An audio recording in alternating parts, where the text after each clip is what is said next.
এরকম এরকম ভাবে ঘুষি মারছে, টুপিটা পর্যন্ত টান দিয়ে ফেলাই দিছে। এটা হলো ধর্মের নামে অপতৎপরতা, মুসলমানদের বিরুদ্ধে অপতৎপরতা।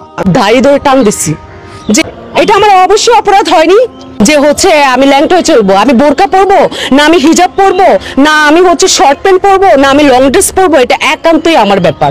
যারা নামাজ পড়ে জেনা করে, নামাজ পড়ে ও চুরি করে, নামাজ পড়ে দুর্নীতি করে, তো মহিলা পুরুষেরা যার যার স্বাধীনতা শেষই করবে, পুরুষের কাজ পুরুষ করবে, মহিলার কাজ মহিলা করবে। মাথায় টুপি পরাবে তাহলে মহিলা মানুষকে বোরকা পরাবে, তাহলে এই দেশের কি স্বাধীনতা পেলাম? তো সে আমি কি করেছি, তার মাথার টুপি খুলে ফেলছি, যেটা সত্য কথা। সেটা একটা কয় কি কয় যে মহিলার গায়ে হাত দিচ্ছে, তার স্বয়ং ওই মহিলাটা বলতেছে যে আমার গায়ে হাত দিলি, আমার হাতে কই আগে আসছে। তাই এমন আমি যদি এগুলো করে থাকি তার ছবি উঠবে না?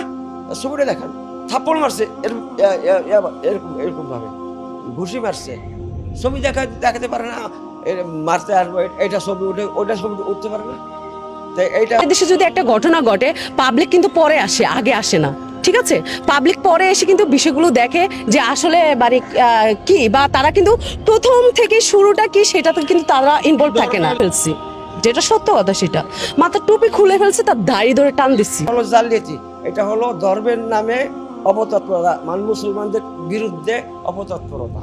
এরা হলো একটা অসভ্য মহিলা, ওটা হলো মহিলার দালাল। আর ক্যামেরাম্যান আমি বলবো না, ক্যামেরাম্যান তো ও তো ব্যবসা, আমি বলবো না, তার তো কম বেশি কিছু তো বুঝি।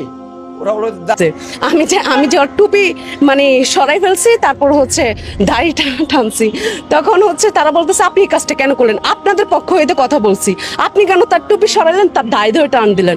আমি বাকি বাড়তি কথা বলবো না, কেননা আমার সত্য মিথ্যা ওই রেকর্ড করা আছে। আমি কোনো দিন কারোর সঙ্গে দুর্নীতি করি নাই, এমন ইতিহাস আমার নাই। ইতিহাস থাকলে আমি ডবল বিচার করবো না। একটা লোক আমার সুন্নতি কাজ করতেছে, দাড়ি সুন্নতি জিনিস না, সে দাড়ি রাখা মাথায় টুপি রাখা সে খারাপ ব্যবহার করবে কেন? এই জন্য তার টুপি খুলে দিছি যে ব্যবহার কেন তুই খারাপ করলি। ক্যামেরাম্যান এবং ওই দালাল এবং অসভ্য মহিলার মুখোমুখি হতে চাই। মুখোমুখি হওয়ার পরে যে আমি যে আমার ওই যে অসংলগ্ন কথা বলে মানুষের কাছে দোষী করার চেষ্টা করতেছো, ওই তোমরা যে কথাগুলো বলছিলে ওই কথাগুলো রেকর্ডিং গুলো চালু করো, তাহলে তো পেয়ে যাবা। এখন রমজান মাস চলতেছে, এখন এই যে পবিত্র মাসে আপনি একজন নারী হয়ে এই যে অদ্ভুত ড্রেস পরে, যেটা কোরআন হাদিস এবং শরীয়তের সম্পূর্ণ সাংঘর্ষিক, আপনি এইভাবে চলাটা কি ঠিক হয়েছে? এটা আমার ব্যক্তি স্বাধীনতা, আমার ব্যক্তিগত ব্যাপার। কি কথাগুলো আমি বলছিলাম এটা তো রেকর্ডিং করা আছে, এটা শোনাও মানুষ।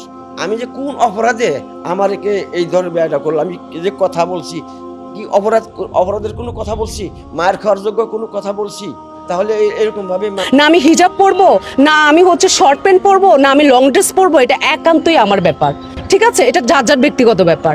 কারো পোশাক নিয়ে কারো কিছু নিয়ে আমাদের কখনো মাথা ব্যথার প্রয়োজন নাই। কথা বলে যে আমি অপরাধী, তাহলে আমার তার সঙ্গে যে আঘাত করছি ছবি দেখা, আর সে কি কথাগুলো বলছে রেকর্ডিং আসে, এই দুইটা শোনো, তার সামনে মুখামুখি হইয়া এই কথাগুলো বলুক, তাহলে বুঝবো যে আমি অপরাধ করছি। আমি 5 তারিখের পরে এই যে স্বাধীনভাবে কথা বলার ওয়ে পাচ্ছি না, প্রতিবাদ করার ওয়ে পাচ্ছি না, বলারই দরকার নেই। সে আমার সাথে যে অন্যায় করছে আমি অন্যায়ের প্রতিবাদ করছি, আর শুরুতে তো আমি বলছি আমি তাকে মারতে যাই নাই, বললাম যে সে আমার বাপ হোক আর মা হোক আমি ছাড় দিব না। ওখানে যদি মুরব্বি যখন দাড়ি টুপি ছিল পাঞ্জাবি ছিল, ওখানে যদি আমার প্যান্ট শার্ট না থেকে যদি আমার বোরকা থাকতো তাহলে আমি বাহাবা বেশি পেতাম, যাবো, এইটা আমার ছিল। এখন উনি পাঞ্জাবি পায়জামা পরছে, বৃদ্ধ মানুষ টুপি মাথায় দিছে, এখন উনি যদি বললাম না আমার যদি 200 দেয় তাহলে হচ্ছে রাইট, মানে হচ্ছে রাইট আছে। যদি বোরকা পরতাম বা কিছু তাহলে সবাই আমার পক্ষ হয়ে কথা বলতো, না সে পদ্মাশীল একটা মেয়ে, সে ফেরেশতা, সে হাজি, সে ভালো মানুষ, বাবারে বাবা সে এই যা করেছে বুড়ো করছে, যা করছে বুড়ো করছে। আর এখন আমার শার্ট প্যান্ট দেখছে, যা করছে এই মেয়ে করছে, যা লাগাইছে ওই মেয়ে লাগাইছে, বুঝছেন? এই হলো বাংলাদেশের ইয়ে।